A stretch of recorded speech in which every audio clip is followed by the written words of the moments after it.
Bom dia, irmãos. Talvez alguns estão estranhando, né? Cadê o pastor Valnei? Bom, antes de falar do pastor Valnei, vamos dar algumas orientações. Os irmãos estão sabendo do novo decreto, aí tanto do governo quanto do município, né, da prefeitura, por causa do aumento dos casos de Covid-19 na nossa cidade, no nosso estado, na verdade no país, talvez até no mundo. Então, algumas restrições foram aí acrescentadas ao nosso período, e nós também, como cidadãos, né, devemos também cumprir certas normas, certas regras e dar o exemplo, né? Vamos manter aí o distanciamento adequado, apropriado, o uso de máscara constante, a não ser alguém que está aqui na frente, seja na direção ou na pregação, por causa também da distância mais elevada. Se há alguém que está com alguém em casa com sintomas de Covid, ou mesmo já com a confirmação de que está com Covid, então também não venha, né, para o culto. E aí esse é o caso do pastor Valnei, não que ele esteja com Covid, mas a irmã Daniela, a esposa dele, ontem amanheceu com alguns sintomas de gripe, né, e ainda não foi confirmado, porque só vai poder fazer o exame segunda-feira. Então, por isso, ele está dando o exemplo, né, o nosso pastor dando o exemplo, e não veio por causa disso, por causa disso. Mas vamos orar pela irmã Daniela, que seja apenas mais uma gripe comum, e mesmo que se for Covid, né, que Deus também a restaure, e vamos continuar orando aí pelos nossos irmãos, né? Então, essas são algumas das orientações que devemos ter, né? Você pode vir já de casa, tiver algum medo de que está com febre, já faça a aferição, né, a medição de temperatura em casa mesmo. Qualquer coisa aqui também nós já temos aí um termômetro que pode fazer essa medida. Venha com uma máscara também adequada. Se você está com medo que a sua máscara é muito fininha, traga duas e use as duas, não tem problema. E a questão de comprimento também, né? Nós temos aqui álcool em gel em vários lugares, você pode também trazer o seu, e sempre que cumprimentar um irmão, se por um acaso pegar de mão a mão, lembre também de se higienizar, seja lavando com água e sabão ou com o seu álcool em gel. Se você quiser adotar aquele tipo de cumprimento de cotovelo, né, de braço, oriental, sei lá, senhor Spock, ou só legal, alguma coisa nesse sentido, eu acho que as pessoas vão entender também, né? Então, isso tudo devido ao tempo que nós estamos vivendo hoje, então é bom tomar todo o cuidado necessário, mas confiamos que Deus está acima de todas as coisas, está no controle de todas as coisas, né? E vamos continuar orando, confiando no nosso Deus. Também questão de horários agora, pelo decreto nós entendemos aí que muitas coisas vão funcionar só até as 20 horas, e as igrejas podem funcionar nos finais de semana também até as 20 horas. Por causa disso, nosso culto de oração vai ser online. Por quê? Porque o nosso culto de oração é às 19h30, então não tem como terminar às 20 horas. Então, a partir dessa semana, enquanto durar esse decreto, o nosso culto de oração será como fizemos no início do ano passado, né? Online. Haverá aí maiores informações depois no grupo do WhatsApp, nos membros da igreja. Então, os irmãos podem acompanhar. No domingo de manhã não tem problema, né? Os jovens ontem começaram a sua atividade às 18 horas, então terminou no horário certo. Hoje ainda iremos começar às 18h30. Nosso culto normalmente termina às 20 horas, então vamos ver aí como a gente faz. Infelizmente não vai dar para ficar aqui todo mundo depois se cumprimentando ou conversando por causa disso, né? Mas creio que os irmãos entendem. E vamos ver aí como podemos agir ou proceder em relação ao culto noturno, né, o culto de domingo à noite. Mas sim, agora vamos orar para iniciar nosso tempo de meditação na palavra de Deus. Senhor, nós agradecemos ao Senhor pela oportunidade que temos de estudar a Tua palavra, que temos de cultuar o Senhor juntamente com os nossos irmãos. Obrigado porque ainda temos esse privilégio de nos reunirmos, mesmo com todos os cuidados devido à Covid-19, à pandemia. o Senhor ainda tem nos dado o privilégio de nos reunirmos. Ajuda, Senhor, para que façamos aquilo que agrada ao Senhor e, ao mesmo tempo, sempre dando um bom testemunho diante da sociedade. E que o Senhor nos preserve, nos proteja, nos guarde. Seja com aqueles irmãos que estão com Covid, proteja-os, restaura a saúde deles conforme a tua vontade. Aqueles que estão com algum sintoma também, cuidado, cuide deles, ó Deus, e que possamos sempre confiar no Senhor, também orar uns pelos outros e assim desenvolver o nosso amor fraternal. É o que pedimos em nome de Jesus. Amém. Irmãos, um transplante de coração não é tão fácil de ser realizado. É necessário ter um doador compatível e que tenha um coração saudável, né? Mas, infelizmente, para aqueles que precisam de um transplante, não há muitos doadores e ainda precisa haver compatibilidade. A fila de espera é longa, o tempo é demorado, além disso, a operação é muito delicada e ainda corre o risco de rejeição. Às vezes a gente pensa, poxa, nós devemos ter um coração que agrada ao Senhor, né? E como seria fácil simplesmente trocar ali, como se fosse algo físico, né? Troca aqui o coração por outro, faz um transplante e pronto. A Bíblia, quando fala de coração, grande parte das vezes, se refere não ao órgão físico, né? Mas a parte imaterial do ser humano. A gente pode chamar de mente, de razão, ou também, como a Bíblia chama, o homem interior.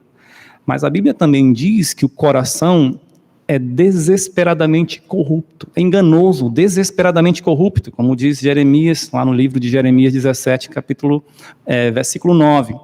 E também, como o próprio Senhor Jesus Cristo diz no Evangelho de Mateus, capítulo 15, versículo 19, do coração procedem os maus desígnios, os homicídios, os adultérios, prostituição, furtos, falsos testemunhos, blasfêmias. Será que, espiritualmente falando, pode haver um coração compatível com o coração de Deus? A Bíblia fala de um homem que era segundo o coração de Deus. Seu nome era Davi. Convido os irmãos a abrirem suas Bíblias para o primeiro livro de Samuel, capítulo 16, leremos os primeiros 13 versículos. 1 Samuel 16, 1 a 13.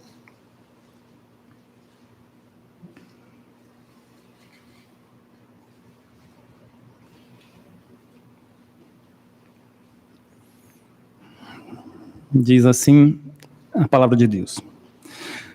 Disse o Senhor a Samuel: até quando terás pena de Saul, havendo-o eu rejeitado, para que não reine sobre Israel? Enche um chifre de azeite e vem, enverte-ei a Jessé, o belemita, porque dentre os seus filhos me provide um rei. Disse Samuel: como irei eu? Pois Saul saberá e me matará. Então disse o Senhor: toma contigo um novilho e dize: vim para sacrificar ao Senhor. Convidarás Jessé para o sacrifício, eu te mostrarei o que hás de fazer, e ungir-me-ás a quem eu te designar. Fez, pois, Samuel o que dissera ao Senhor e veio a Belém. Saíram-lhe ao encontro os anciãos da cidade, tremendo, e perguntaram: é de paz a tua vinda? Respondeu ele: é de paz, vim sacrificar ao Senhor. Santificai-vos e vinde comigo ao sacrifício. Santificou ele a Jessé e a seus filhos e os convidou para o sacrifício. Sucedeu que, entrando eles ali, eles viu a Eliabe e disse consigo: certamente está perante o Senhor o seu ungido. Porém o Senhor disse a Samuel: não atentes para a sua aparência nem para a sua altura, porque o rejeitei, porque o Senhor não vê como vê o homem vê o exterior, porém o Senhor o coração. Então chamou Jessé a Abinadab e o fez passar diante de Samuel, o qual disse: nem a este escolheu o Senhor. Então Jessé fez passar a Samá, porém Samuel disse: tampouco a este escolheu o Senhor. Assim fez passar Jessé os seus 7 filhos diante de Samuel. Porém Samuel disse a Jessé: o Senhor não escolheu estes. Perguntou Samuel a Jessé: acabaram-se os teus filhos? Ele respondeu: Ainda falta o mais novo, que está apacentando as ovelhas. Disse, pois, Samuel a Jessé: manda chamá-lo, pois não nos assentaremos à mesa sem que ele venha. Então mandou chamá-lo e fê-lo entrar. De belos olhos e boa aparência. Disse o Senhor: levanta-te e ungiu, pois este é ele.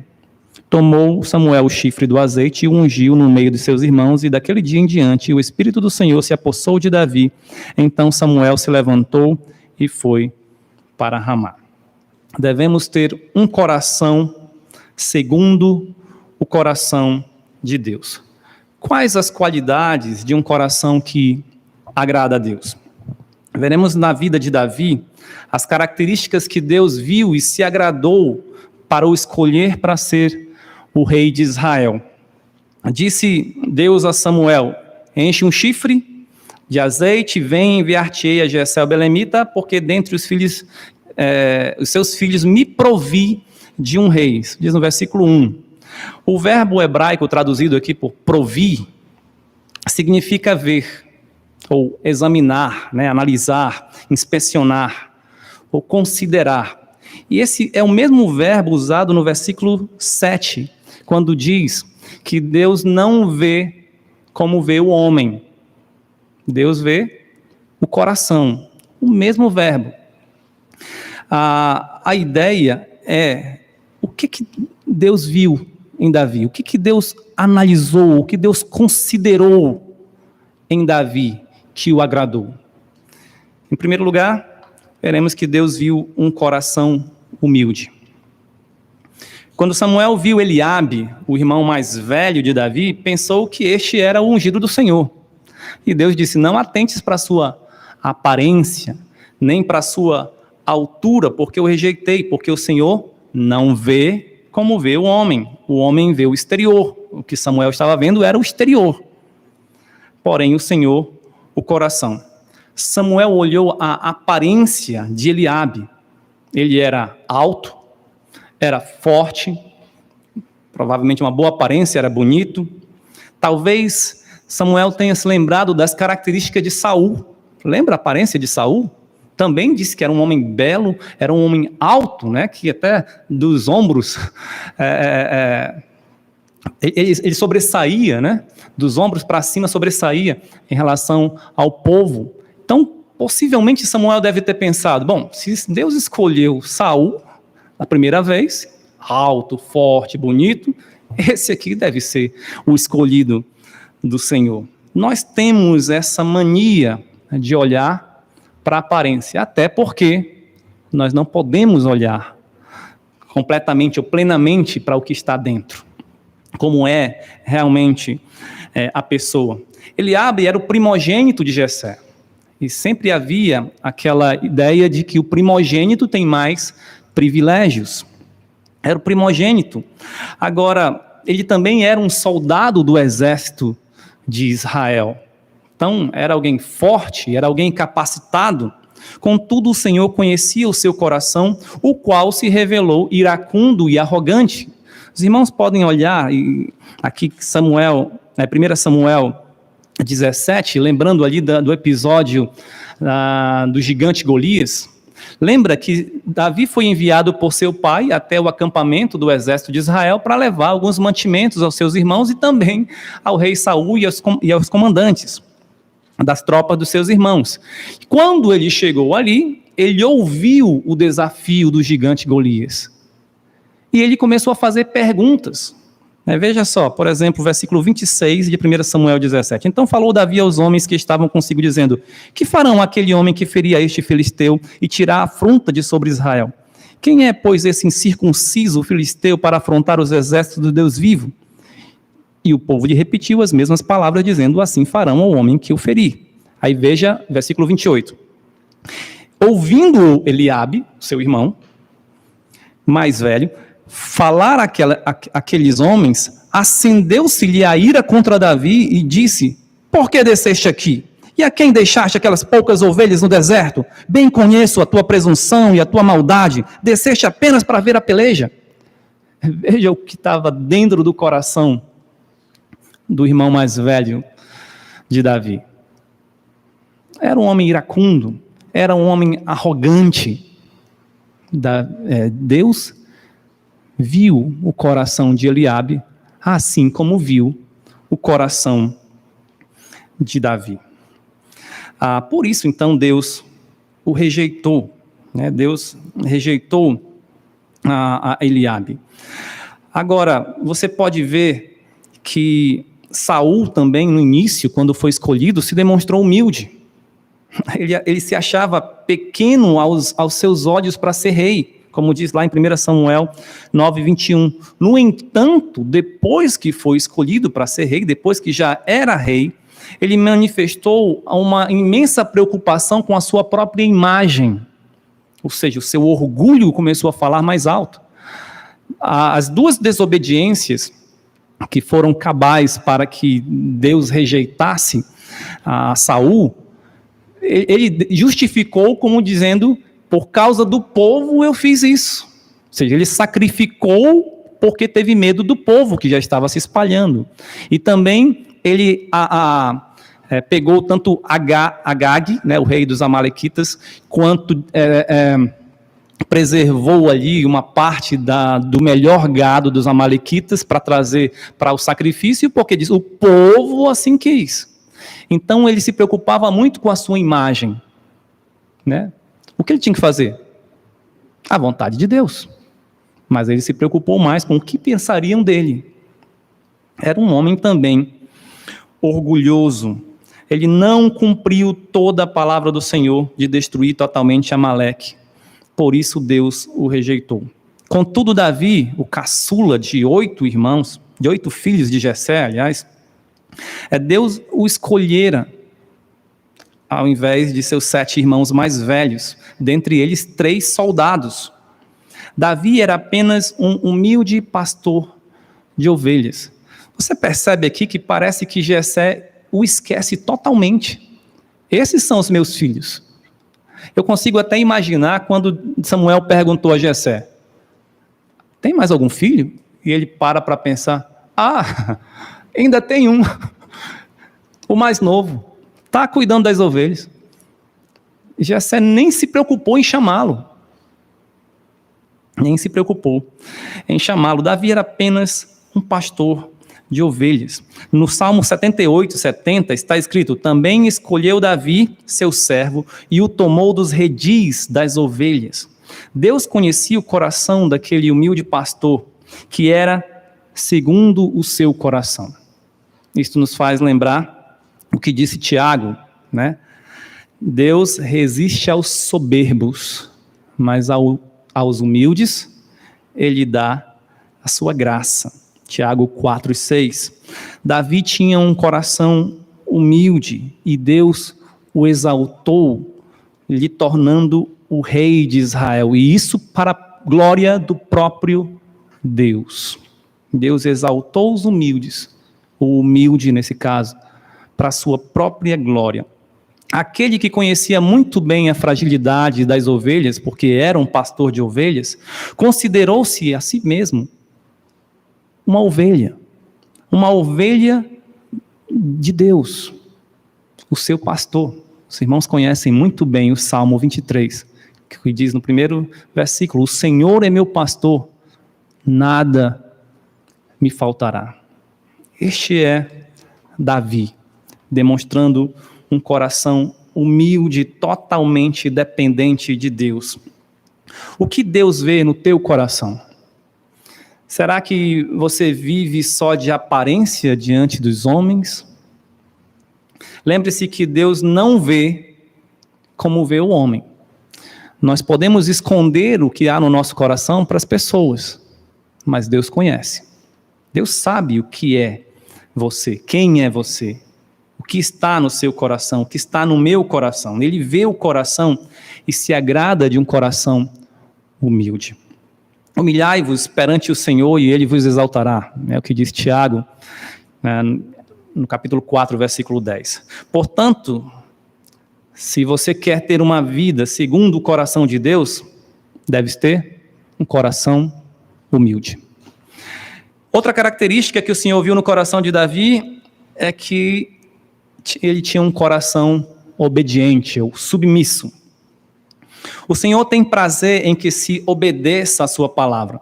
Quando o rei Saul desobedeceu a Deus pela primeira vez, oferecendo holocaustos, não tendo paciência de esperar Samuel, Samuel lhe disse, isso está lá em 1 Samuel capítulo 13, versículos 13 e 14. 1 Samuel 13, 13 e 14. Procedeste neciamente em não guardar o mandamento que o Senhor teu Deus te ordenou, pois teria agora o Senhor confirmado o teu reino sobre Israel para sempre. Já agora não subsistirá o teu reino. O Senhor buscou para si um homem que lhe agrada. Isso está na versão atualizada, mas se você ver na versão corrigida fiel, ou mesmo na NVI, o Senhor escolheu para si um homem segundo o seu coração. E já lhe ordenou que seja príncipe sobre o seu povo, porquanto não guardaste o que o Senhor te ordenou. Por que Saul foi rejeitado? Porque ele foi desobediente. Desobediente. Por que Davi, então, foi escolhido? Porque ele faria toda a vontade de Deus. Porque ele seria obediente, ele era obediente. Mais tarde, quando o Senhor ordenou a Saul que que exterminasse completamente a Amaleque, Saul poupou o rei Agag e o melhor do gado para sacrificar ao Senhor. Então Samuel disse, 1 Samuel 15, 22, tem porventura o Senhor tanto prazer em holocaustos e sacrifícios, quanto em que se obedeça à sua palavra? Eis que o obedecer é melhor do que o sacrificar, e o atender melhor do que a gordura de carneiros. Lembra que esses animais eram usados para adoração a Deus. Também é uma forma de sacrifício para se chegar até Deus, né, na presença de Deus. O Senhor demonstra que tem mais prazer na obediência do que nesses animais, ou nos sacrifícios desses animais usados para se chegar até Ele, ou para um meio de adoração. Por isso, não adianta querermos oferecer louvores a Deus, ou servi-lo à nossa maneira, se não estivermos obedecendo a sua palavra. Infelizmente, pode ser comum muitos crentes virem, né, para os cultos e quererem adorar a Deus, cantar e canta fervorosamente e faz muitas coisas, mas em muitos outros aspectos está em desobediência ao Senhor. E há outros que simplesmente o desobedecem mesmo e arranjam algum tipo de justificativa para desobedecer ao Senhor. Eu sei que agora estamos em período de pandemia e por isso há restrições, os irmãos mais velhos ou com comorbidades precisam se resguardar e evitar vir a lugares onde tem muitas pessoas, mas tem pessoas que talvez usem agora essa justificativa para dizer, bom, agora eu posso ficar em casa de vez. Por quê? Porque já não gostava de participar dos cultos. Né? E há aquela justificativa dizendo assim, eu não estou com vontade, então para eu não ser hipócrita, não vou para a igreja. Não estou com vontade de orar, para não ser hipócrita, não vou orar. Não estou com vontade de ler a Bíblia, para não ser hipócrita, não vou ler a Bíblia. Não estou com vontade de tratar bem, ou de falar, ou de amar o irmão fulano ou outras pessoas, então para não ser hipócrita, não farei isso. Isso na verdade não é simplesmente hipocrisia, como esse irmão acha que é. É desobediência. Desobediência. Por quê? Porque a palavra de Deus fala sobre todas essas coisas. Agrada a Deus nos reunirmos para adorá-lo. Esse é o desejo de Deus. Esse é o desejo e é uma ordem do Senhor que haja, então, que continuemos a nos congregar, né? É desejo de Deus que amemos os irmãos, que sirvamos aos irmãos. É desejo de Deus que estudemos a sua palavra, o conheçamos melhor, que oremos. Se alguém não faz isso porque não tem vontade e diz que seria hipócrita, na verdade está sendo antes desobediente. Desobediente. Saul tinha várias justificativas. Senhor, eu trouxe o melhor do gado para adorar o Senhor. Ele foi desobediente. O Senhor tem prazer em que se obedeça a sua palavra, por isso não adianta querermos fazer a nossa própria vontade. Paulo, quando pregava em Antioquia da Psídia, falou sobre o testemunho de Deus acerca de Davi, que diz: achei a Davi, Atos 13 e 21, achei a Davi, filho de Jessé, homem conforme o meu coração, que executará toda a minha vontade. Em outras palavras, que me obedecerá. Davi, então, tinha um coração submisso, obediente ao Senhor. Deus conhecia o coração de Davi, o qual iria fazer toda a sua vontade. Davi, ao contrário dos outros reis de Israel e de Judá, foi fiel até a morte. Isso não significa que ele não pecou contra Deus. Nós sabemos que Davi cometeu vários pecados, mas também se arrependeu humildemente perante o Senhor, reconhecendo seus pecados, não como fez Saul, que tentou se justificar. Por isso, Davi obteve o testemunho do próprio Deus, o justo juiz, e da sua linhagem veio o Messias. Deus fez aliança com Davi. Né?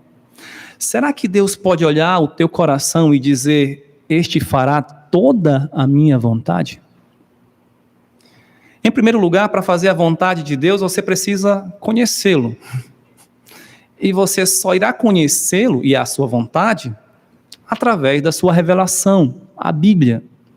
Você tem lido e meditado na Escritura Sagrada para fazeres a vontade do Senhor? Davi disse: quanto amo a tua lei, é a minha meditação em todo dia. Salmo 119 e 97. Ele amava a palavra de Deus, por isso realizava a vontade de Deus, pois a conhecia bem. Só podemos conhecer a Deus e a sua vontade se estudarmos a sua palavra. Se tu desejas ter um coração disposto e submisso ao Senhor, deves estudar a Bíblia para conhecer mais a Deus e cumprir a sua vontade. E nós sabemos que a vontade de Deus é boa, agradável e perfeita. John MacArthur tem um livreto bem pequeno, você lê assim numa sentada, o título, se eu não estou enganado, é A Vontade de Deus, encontrada, a vontade de Deus. E aí ele começa dizendo que muitas pessoas procuram a vontade de Deus de uma forma sobrenatural, né? Sabe? O que Deus me diz, eu quero que Deus fale comigo, eu quero fazer um teste tipo Gideão, né? Se eu fizer isso é porque Deus quer que eu faça isso, se eu fizer aquilo ou se acontecer aquilo é porque Deus quer isso. Então a gente procura a vontade de Deus dessa forma, sobrenatural. Mas ele mostra que não, que a vontade de Deus está explícita na sua palavra, basta lermos, estudarmos e obedecê-la. Por exemplo, a vontade de Deus é salvar pecadores. 1 Timóteo 2 e 4 diz: o qual, falando de Deus, deseja que todos os homens sejam salvos e cheguem ao pleno conhecimento da verdade. Se nós sabemos que a vontade de Deus é a salvação do pecador, e nós já sabemos como o pecador pode chegar a ser salvo, né? A fé vem pela pregação pela palavra de Cristo. Quem deve pregar a palavra de Cristo somos nós. Se sabemos que é vontade de Deus que homens e mulheres sejam salvos, nós devemos fazer a vontade de Deus pregando o Evangelho. A vontade de Deus é a nossa santificação, 1 Tessalonicenses 4 e 3, pois esta é a vontade de Deus, a vossa santificação, que vos abstenhais da prostituição. Isso está muito claro. Então você não vai ficar em orgias, em lascívia, ou assistindo filmes que contenham esse tipo de conteúdo, ou ouvindo música, ou lendo coisas que têm esse tipo de conteúdo, porque você sabe que a vontade de Deus é a santificação. A vontade de Deus é que sejamos cheios do Espírito Santo. Efésios 5, 17 e 18. Por esta razão não vos torneis insensatos, mas procurai compreender qual a vontade do Senhor. E não vos embriagueis com vinho, mas, então qual é a vontade do Senhor? Enchei-vos do Espírito. Se os irmãos estão acompanhando os cultos de oração, o pastor está pregando uma série de mensagens sobre o Espírito Santo. E na quarta-feira passada foi sobre esse texto aqui, se eu não estou enganado. Agora, mas o que é ser cheio do Espírito? É ser controlado pelo Espírito. Essa é a vontade de Deus. A vontade de Deus é servir é que sirvamos de coração como ao Senhor, Efésios 6:6, não servindo à vista como para agradar a homens, mas como servos de Cristo, fazendo de coração a vontade de Deus. Então você tem um patrão chato, que você não gosta, e você quer fazer o seu serviço mal feito, essa não é a vontade de Deus. Sirva-o como se estivesse servindo a Cristo, essa é a vontade do Senhor. A vontade de Deus é que calemos as bocas dos insensatos pela prática do bem. Não é calar a boca dos insensatos falando mais alto que ele, né? Ou como dizem hoje, fazendo aquela lacração. Não. 1 Pedro 2:15, porque assim é a vontade de Deus, que, pela prática do bem, façais emudecer a ignorância dos insensatos. É através do nosso bom procedimento. Não é isso que Pedro fala para aquela mulher que tem um marido incrédulo? Não fale nada, mas ele vai ser ganho pelo seu bom proceder. A vontade de Deus é melhor sofrer praticando o que é bom do que praticando o mal. 1 Pedro 3:17. Porque se for da vontade de Deus, é melhor que sofrais por praticardes o que é bom do que praticando o mal. Às vezes nós seremos lesados, injustiçados por sermos honestos. Essa é a vontade de Deus. Se você tiver que sofrer o dano por ser honesto, é preferível, é a vontade de Deus, do que você desonesto para não perder essa vantagem, para não ser passado para trás, para não perder o emprego, para não perder esse salário, para não ser chamado disso ou daquilo outro, para não ser acusado de não sei o quê. Se tivermos que ser presos por pregarmos a palavra de Deus, é a vontade de Deus. E a gente vê isso em muitos exemplos nas Escrituras. 1 Pedro 4:19. Por isso também, os que sofrem segundo a vontade de Deus, encomendam a sua alma ao fiel Criador na prática do bem. Também é a vontade de Deus que sejamos gratos em tudo. Os irmãos conhecem muito bem esse texto. 1 Tessalonicenses 5:18. Em tudo dai graças, porque esta é a vontade de Deus em Cristo Jesus para convosco. Em tudo dai graças. Não só por aquilo que agrada a você, mas até por aquilo que te causa sofrimento.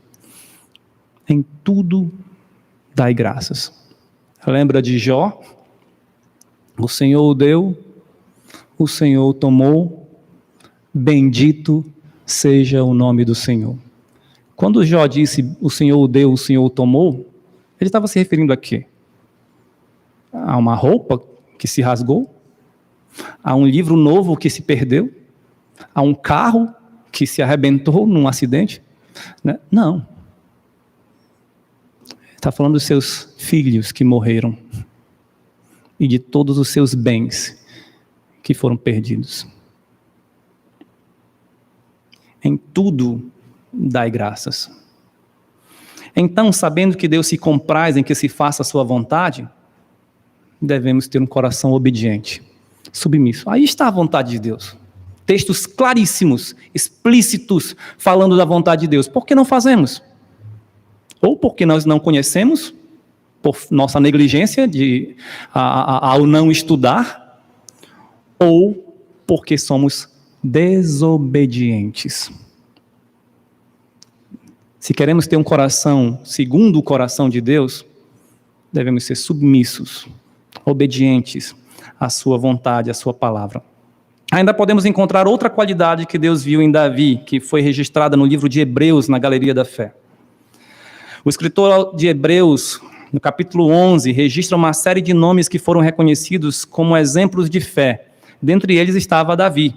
Hebreus 11, 32 e 34. E que mais direi?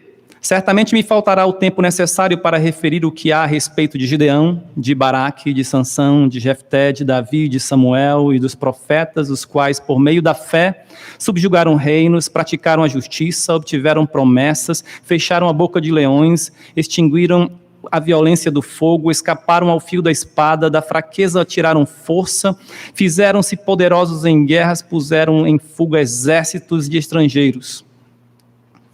Isso não é de se admirar, pois no mesmo capítulo o escritor diz: De fato, sem fé é impossível agradar a Deus. Sendo assim, um coração só pode ser segundo o coração de Deus, ou seja, que agrada a Deus, se for um coração que tem fé. Um coração confiante em Deus. Davi lutou contra o gigante Golias por causa da fé. Ninguém acreditava em Davi. Deixa eu contar algo aqui. Quando eu era criança, eu vou revelar um pouco a minha idade aqui, né? Sabe aqueles discos de vinil? Existiam muitos desses discos de vinil de histórias bíblicas. E um dos que eu mais gostava era a história de Davi e do gigante Golias. A capa desse disco de vinil tinha um menininho bem magrinho, bem pequenininho, ruivinho, com a funda, né? E um gigante grandão, assim, as pernas finas, né? Mas ele era grandão, enorme. Então, na minha cabeça de criança, Davi sempre foi aquele menininho pequeno. E o gigante Golias, aquele homem forte, musculoso, de aproximadamente 3 metros de altura. Só que quando a gente analisa aqui bem o texto, a gente vê que Davi tinha 17 anos aproximadamente. Ou seja, quase a idade de se alistar hoje, né? Você já viu um menino de 17 anos hoje em dia? Quantos anos tem, Nelson? 16. Olha o tamanho do Nelson com 16 anos. Fica em pé, Nelson, por favor. Não vai aparecer, não. Pois é. Eu não sei se Jessé era desses homens grandes, mas se o irmão mais velho de Davi era alto, posso entender que Davi também não era um baixinho. Não é? Depois que você chega aos 17 anos, você já cresce um pouquinho menos, né? Já cresce bem menos.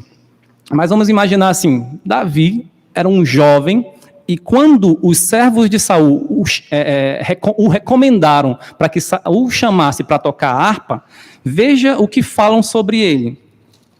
Vamos voltar aqui para o versículo, aliás, para o capítulo 16, e veja o que diz os servos de Saul.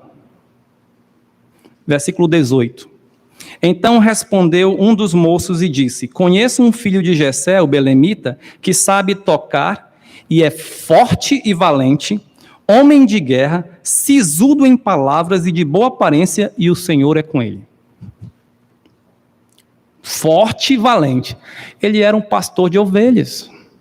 Será que o pastor de ovelhas é uma coisa, um ser, um homem super delicado, fraquinho e tal? Será que o ofício de pastorear uma ovelha é um serviço leve? Não. Agora veja o que esse homem, Davi, disse, quando chegou ao rei Saul e disse que iria lutar. Vamos ver aqui, 1 Samuel 17, veja o versículo 32. Davi disse a Saul: não desfaleça o coração de ninguém por causa dele. Teu servo irá e pelejará contra o filisteu. Porém Saul disse a Davi: contra o filisteu não poderás ir para pelejar com ele, pois tu és ainda moço, e ele guerreiro desde a sua mocidade. Respondeu Davi a Saul: teu servo apacentava as ovelhas de seu pai, quando veio um leão e um urso e tomou um cordeiro do rebanho. Eu saí após ele e o feri, e livrei o cordeiro da sua boca, levantando-se ele contra mim. Agarrei-o pela barba e o feri e o matei. Quem tem coragem de enfrentar aqui? Quem tem coragem de enfrentar um leão ou um urso aqui? Os homens hoje estão mais frágeis, né? Veja, o teu servo matou tanto o leão como o urso. Este incircunciso filisteu será como um deles, porquanto afrontou o exército do Deus vivo. Agora veja o segredo, versículo 37. Disse mais Davi: o Senhor me livrou das garras do leão e do urso. Ele me livrará das mãos deste filisteu. Então disse Saul a Davi: vai-te e o Senhor seja contigo. Pode ser que Davi fosse um rapaz forte mesmo e tal, e corajoso, mas o segredo é que o Senhor era com ele. O Senhor lhe deu força para matar um leão e um urso. E porque o Senhor lhe dera força para matar um leão e um urso, que não é alguma coisa fácil, ele sabia que também Deus lhe daria forças para vencer o gigante Golias. O que é isso? Fé. Isso não é confiar em si mesmo. Eu estou falando aqui que Davi provavelmente não era esse menininho pequeno e que ele não era frágil. Ele era um pastor de ovelhas, forte e corajoso. Mas o seu segredo não era a sua força. O seu poder vinha de Deus. Ele tinha fé em Deus. Ele tinha um coração confiante no Senhor. Ele buscava fazer a vontade de Deus. E é isso que os grandes homens de fé, conforme os registros bíblicos, faziam. Oravam, confiavam no Senhor, eles buscavam fazer a vontade de Deus. Por isso Deus lhes atendia. Pois, conforme diz João, sua primeira carta, capítulo 5, versículo 14, se pedirmos alguma coisa segundo a sua vontade, ele nos ouve. Dos 150 salmos bíblicos, Davi escreveu 73, dentre os quais 34 são salmos de lamentação, isto é, são expressões de fé em oração, que consiste em entregar a Deus a sua queixa, os seus problemas, os seus desafios, as dificuldades. Isso não era murmuração, eu sempre digo, era confiança. Por que Davi lamentava? Porque ele estava entregando essa lamentação a Deus.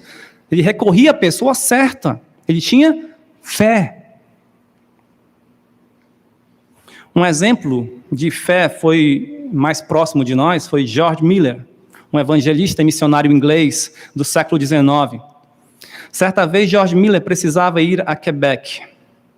Então falou ao comandante do navio onde estava: comandante, vim dizer-lhe que tenho que estar em Quebec no sábado à tarde. Era quarta-feira. Impossível, respondeu o comandante. Pois bem, se o seu navio não pode levar-me, Deus achará outro meio de transporte. Teria muito prazer em ajudá-lo, mas o que posso fazer? Não há meios. Vamos aqui dentro para orar, sugeriu Miller. O comandante, admirado, replicou: Senhor Miller, o senhor vê como é espessa essa neblina? Não, respondeu ele. Os meus olhos não estão na neblina, mas no Deus vivo que governa todas as circunstâncias da minha vida. George Miller caiu de joelhos e orou da forma mais simples possível com a oração de uma criança, como a oração de uma criança de 8 ou 9 anos, mais ou menos assim: ó Senhor, se for da tua vontade, retira esta neblina dentro de 5 minutos. Sabes como me comprometi a estar em Quebec no sábado. Creio ser isso a tua vontade. Quando findou, o comandante, que também era crente, iria orar, mas George Miller pôs a sua mão no ombro dele e pediu que não o fizesse, dizendo: comandante, primeiro o senhor não crê que Deus faça isso. E em segundo lugar, eu creio que ele já fez. Não há necessidade de o senhor orar nesse sentido. Conheço o comandante, o meu senhor, há 57 anos, e não há dia em que eu não tenha audiência com ele. Levante-se, por favor, abra a porta e verá que a neblina já desapareceu. Ele se levantou, olhou e a neblina havia desaparecido. No sábado à tarde, George Miller estava em Quebec. Isso é fé. É claro que Deus poderia tirar aquela neblina de forma poderosa, sobrenatural. Eu estou dizendo isso porque, às vezes, a gente faz algumas coisas com uma fé não muito inteligente. Eu vou dar o exemplo de um pastor que disse que tinha que ir para uma conferência numa cidade em São Paulo e ele estava em outra região e ele tinha que ir de carro, na estrada. Só que houve um acidente na estrada e um congestionamento quilométrico se formou ali. Ele ligou para um irmão da igreja e disse: irmão, prepare alguma outra coisa aí, porque eu não vou poder chegar a tempo. E o irmão disse: não, pastor, em nome de Jesus, o senhor vai estar aqui. Ele falou: irmão, em nome de Jesus, faça outra coisa, porque eu não vou chegar a tempo. Não era falta de fé naquele caso. Então, por isso que eu estou dizendo, tem coisas que a gente sabe que Deus pode fazer. E tem outras coisas que Deus até poderia fazer, mas teria que ser uma forma super sobrenatural. Tipo, ele iria ter que mover aquele caminhão do meio da estrada e coisas desse tipo, né? A gente sabe que Deus não tem feito isso já há um bom tempo. É claro que ele move montanhas, mas nós entendemos que ele não tem feito isso nestes tempos.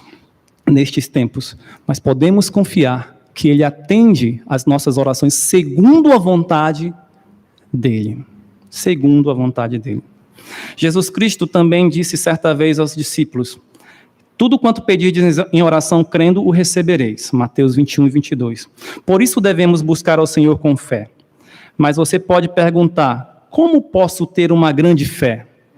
George Miller respondeu a esta pergunta com as seguintes regras. Primeiro, lendo a Bíblia e meditando sobre o texto lido, chega-se a conhecer a Deus por meio da oração. Segundo, procurar manter um coração íntegro e uma boa consciência.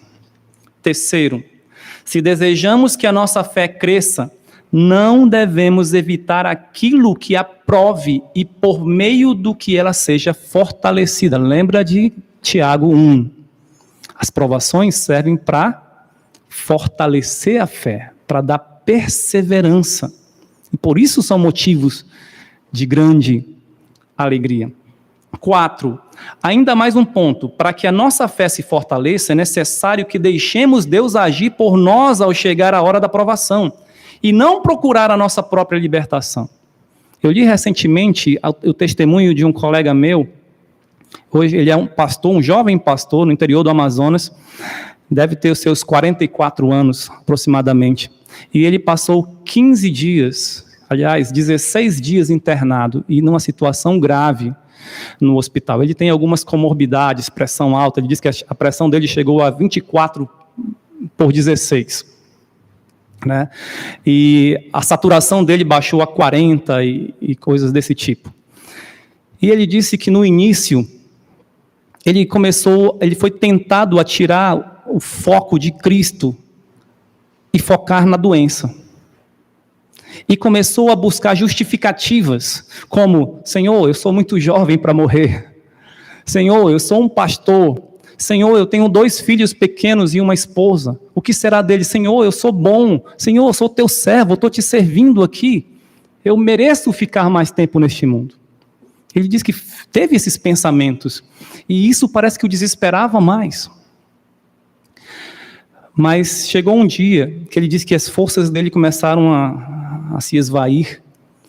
Ele começou a sentir um cansaço tão grande, como se o corpo dele fosse paralisar totalmente, e ele imaginou apenas, ele ainda conseguia pensar e disse: Senhor, cuide dos meus filhos e da minha esposa. Eu estou pronto para ir. Seja feita a tua vontade. Os médicos logo chegaram, e sabe aqueles biombos que tem ali ao redor, colocaram ao redor dele para as pessoas não verem que ele poderia morrer. O medicaram e cuidaram e tal, e até um ponto que ele começou de novo a voltar suas forças, ele mexeu o dedo do pé e se alegrou com aquilo, e o médico também disse: você está ficando melhor. Ou seja, ele reconheceu que foi no momento que ele se entregou para Deus, não buscou a libertação por si só, pelas suas justificativas de ser bom ou de que merecia, e deixou Deus fazer a vontade dele. Precisamos deixar Deus agir. E quinto, se o crente deseja ter grande fé, deve dar tempo para Deus trabalhar.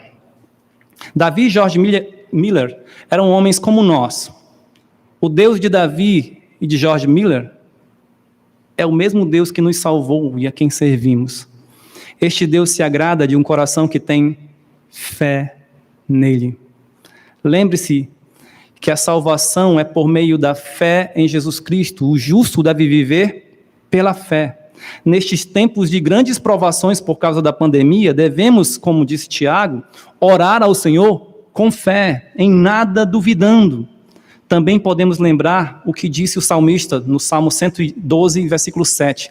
O justo não se atemoriza de más notícias.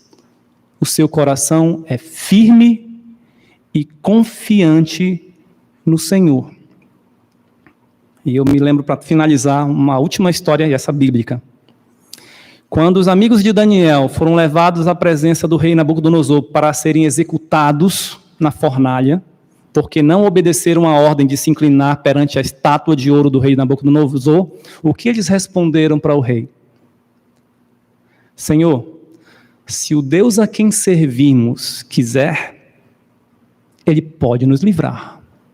Se não, fica sabendo, ó rei, que nós não iremos adorar a imagem de ouro que levantaste.